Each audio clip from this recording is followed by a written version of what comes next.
My name is Diamond Banks, and my presentation is on Abigail Adams.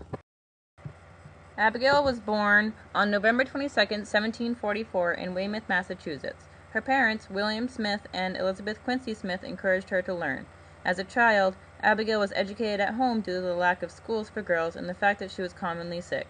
Abigail not only studied the basics, but she studied Shakespearean literature, letters, domestic skills, and many other things. Abigail loved to learn and loved to take advantage of her father's and grandfather's libraries.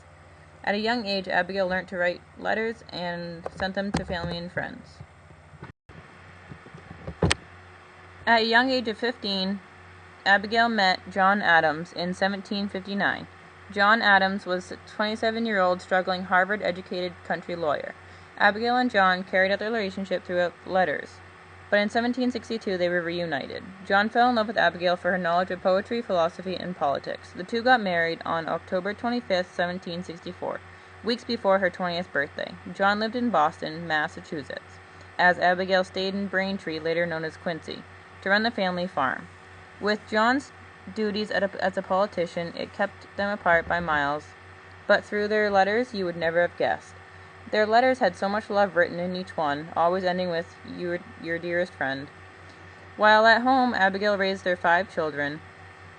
First born was Abigail, Nabby, as short, in 1765. Second came John Quincy, later known as the 6th President of the United States. Susanna in 1768, Charles in 1770, and Thomas Boylston in 1772. Susanna actually died at a young age of 13 months from yellow fever. Abigail later on suffered another tragedy when she gave birth to a stillborn daughter in 1777. Abigail hired her own help, bought land, oversaw construction, and traded livestock, and supervised the planting and harvesting, all while John Adams was away. John Adams was elected president in 1797. Abigail spent most of her time at home managing the family financial affairs. Only part of her time was spent at the federal capital in Philadelphia. The first president's house was in New York, but later was moved to Washington City, where it is still. It was described as a pink block building with mud all around it. Some people said that they lost horses in it. It was so deep. Abigail very briefly spent time in the new White House in Washington, D.C., only from November 1800 to 1801. Abigail supported John's Federalist views, mostly. During the Revolutionary War, John Adams and George Washington became close due to the government. When they left the Washington's house after George Washington had passed away, his widow gave Abigail 14 cartloads of fruits, veggies, meats, fine wines, whiskey, and a 14-year-old black boy by the name of James. When they got home to the Adams farm, Abigail enrolled James in school.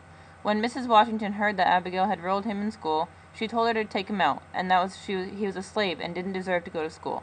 Abigail listened to her against her will, but then turned around and enrolled him in another school.